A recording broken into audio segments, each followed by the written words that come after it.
Yeah, we're going. Welcome back at Beamer & Son Garage, guys.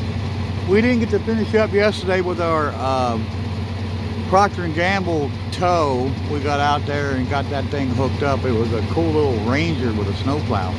And it wasn't a Ford Ranger, people. It was like one of them Razor UTV things. They had a little bed in the back of it, little mini Ranger. And it was pretty cool. But we went all the way to Montgomery to get that. And we were in a hurry, so we didn't get to shoot it. But today, we are over here at Mount Orb Dodge, and actually the Auto Mall. And there's the Ford dealership over there. But we're at the Chrysler, Dodge, Jeep, and Ram. And what we're dropping off is Jeep Renegade, late model one, and it's for the Ohio Department of Agriculture. Well, maybe I shouldn't show that. No, it's for somebody. And so we're dropping it off, and we're standing right dead smack in front of the Jeep, Ram, Dodge, and Chrysler dealership. So it's pretty cool. We wanted to show you some of this. They got all the new Dodge cars and trucks here, and we don't get to show it very often because we don't get out very much, but we're out, we're on the move, and we're going to show this bad to the bone Challenger here. I just love that color. Who is that? Richard Rollins. He doesn't like blue. Well, that's like a purplish blue. I love that color. I love blue. I love all the colors in the rainbow, and colors that aren't in the rainbow. I like all colors. So that car is cool. Base price $35. Destination and all the charges $44,000 for this particular car, and it's got a 3.6 V6. I don't think I'd be wanting this one because it doesn't have the power plant that I would want, but boy, it sure is sweet. It sure is sweet. So Rubicon, we like the Jeeps. Another Rubicon, Wagoneer, another Jeep. I mean, it's just a whole lot of new Jeeps, as far as the eye can see, It is super cool. We thought we'd show this, and we're going to drop this one off. So we're going to see if we can, show you how you drop one off. Now, the proper way, of course, would be have them tied in the back, chained in the back, so the vehicle can't go forward. That's what the chains are in the back. Then drag it up and hold it forward. It's got the winch cable, so now it can't go back. With those two chains back there that keeps it from going forward, these two chains keep it from, this chain keeps it from going backwards and coming off the truck. Then this J hook here is my safety. So I just took this off, and I'll usually hook it on a control arm, or sometimes I'll just hook it on a rim right there. And then when I do that, I'll tighten the chain up with one of these hooks right here. So I'll bring the chain up to the hook, or this other hook here, whichever one I like, that particular moment. And that's it. So then when we're done, this chain stays on this truck. It's bolted to it, actually locked to it. There's a lock. And you're not getting that off there. So my boss has me put it a certain way. I used to just throw it in the back of the bed and leave it like that. No, that's not the way to do it. Bring it up here, tie it up into the mast of the bed, and then turn it, and then we'll lock it in there. So now it's around that, basically the headache rack, the mast of the headache rack. So I can't lose that chain coming off and hitting the road or something, Okay, so these controls are messed up over here. Can't use them anymore, so we have to go only to one side of the truck. Some trucks got the dual setup, and this one does. So you can operate on that side or the other side of the truck, but this side is messed up. So, this truck's got the wheel lift. It's a snaps wheel lift. It basically snaps the front wheels or rear wheels, and we like it. So we'll roll the bed back,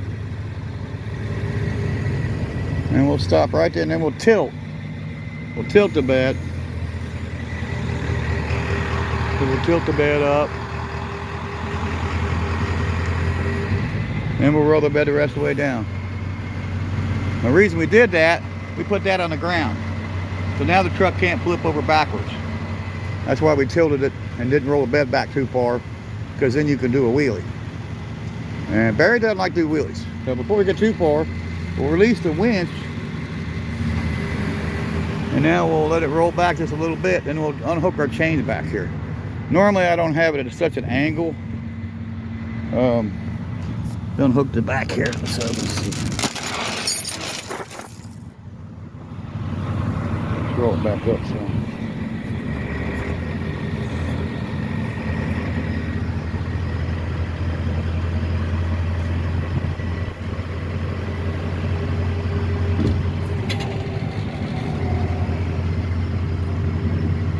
See if we can get the chains on. Usually it's not as difficult as I made it for myself here. Let's see. There's one chain off. And we'll drag it up over here. That's one chain off. You gotta take these chains off here, otherwise you basically roll over them if you roll the car down. And then we'll unhook it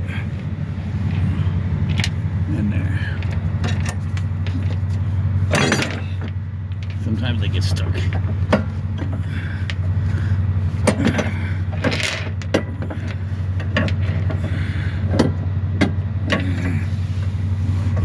And it's a little difficult, but we got it. This is a job, let me tell you. This is a job. The people that I'll drive a tow truck for a living. Have at it. It's work, people, I'm telling you. It's not for the faint of heart. So then we'll roll the bed back. We'll roll the truck back. The bed and truck and all.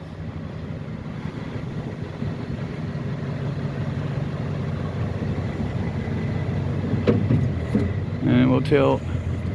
Then we'll release the cable. And that one there does it. We'll release the winch. Then we'll unhook the cable, unhook the chain from that.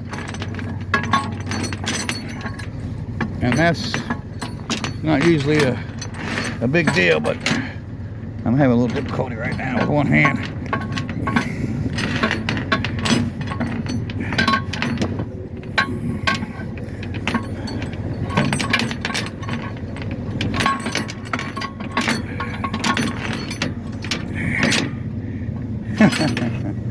Yeah. I put the chain and the hooks on a certain way so that it can't damage the front drive CV boots and axles. So because I put them on a way that it doesn't do any damage, it's a you know what to get it off. It's a pain in the butt. So let's go down underneath. And you'll see what I'm dealing with. There it is right there. So,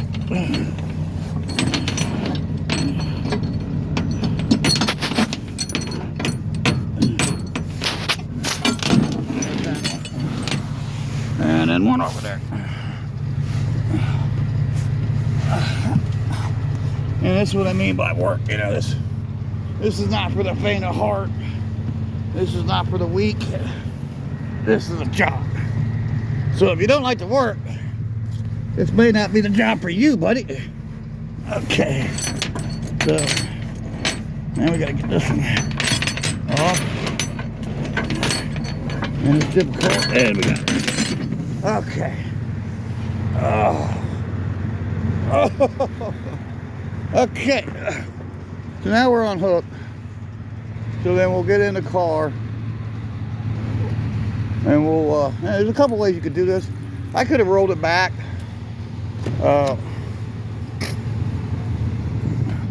Unhooked it or actually left it hooked up and rolled it back with the winch. But that means that I had to get in here to take it and put it neutral. And if I'm gonna go that far, I might as well just go ahead and start it.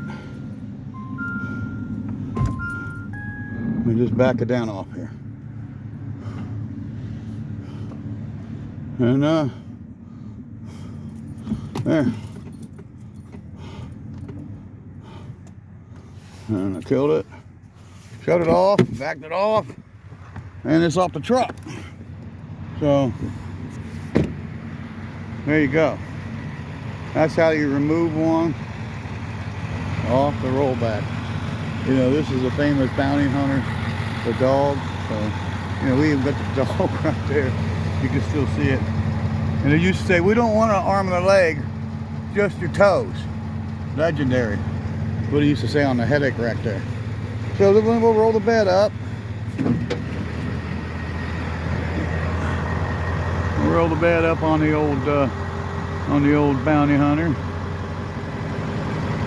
And we'll tilt it using this other control.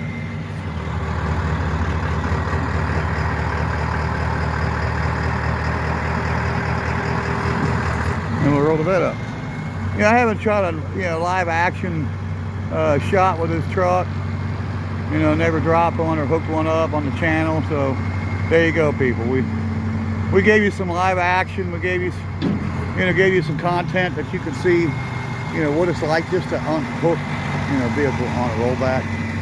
It's a job, okay? So don't think it's some kind of easy takey, you know, take candy from the baby job. This is for men. This job's for men, it's not a job for the weak. So we gotta put our chains away, we gotta deliver our vehicle to the dealership. We're up here, we dropped it off, but we gotta take it around and check it in, and that's it. So it's Beamer and Son Garage on the move. We're out here towing and scraping them up off the highways and byways and doing our job. So 392, whoa, that's a 392. Wow, Hemi. I'm sorry, guys. It draws me to, oh, the red calipers. Oh, Lordy. 392. Oh, is this new or you don't have a sticker? This must be a recent trade-in or something, because it doesn't have the new stickers on it. Could be a demo. Oh, boy, she's pretty. That's a pretty truck right there. Sure wish that was mine. I wish I was leaving with this on the back of the rollback, taking it home. It's a Durango SRT. So there you go. SRT Durango, and it's got some kind of, oh, it's got a 2 lines and a 4. So this truck's special. This is not just your average Durango, it's an RT. No, SRT, it's an SRT. It's even more rare than an RT. It's an SRT. RT used to stand for road and track. This must be street road and track. I don't really know. I don't know what the SRT is for, but I know RT was strictly for that. So anyways, that's it. We're done. And we're out. And we're going to take the vehicle in. We're going to drop it off. We'll see you in the next one. Bye-bye.